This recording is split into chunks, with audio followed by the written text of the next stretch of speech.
जी तो दोस्तों, कैसे हैं आप सब। उम्मीद करता हूँ कि ठीक होंगे।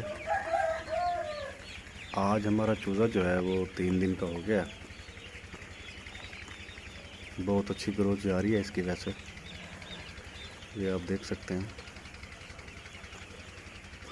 आज थोड़ा सा मसला हो गया है इनको कि ये एक दूसरे को काट रहे हैं, एक दूसरे को ज़ख्मी कर रहे हैं। चूज़े में जब नमकियात की कमी होती है ना,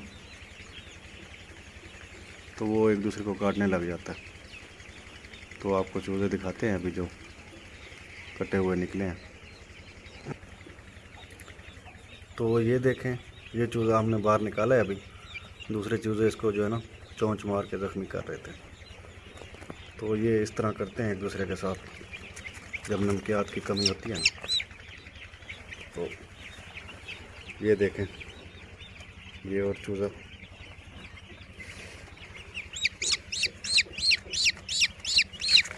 ये देखें,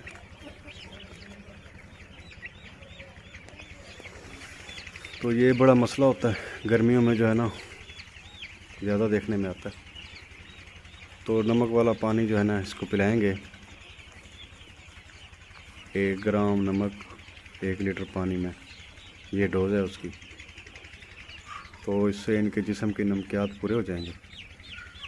फिर ये एक दूसरे को काटना छोड़ देंगे। तो ये थोड़ी सी इन्फॉर्मेशन है, मैंने कहा दोस्तों के साथ शेयर भी कर दूं और दिखा भी दूं। कभी आपके फार्म में ऐसा मसला हो तो नमक का इस्तेमाल कीजिएगा। डोज़ मैंने आपको बता दी है, परेशान होने की ज़रूरत नहीं है। ये थोड़े बहुत मसले मसाइल साथ साथ चलते रहते हैं। तो दुआओं में याद रखिएगा। वीडियो अच्छी लगी हो तो लाइक कर दीजिएगा और चैनल को ज़रूर सब्सक्राइब कर दीजिएगा। बहुत बहुत शुक्रिया।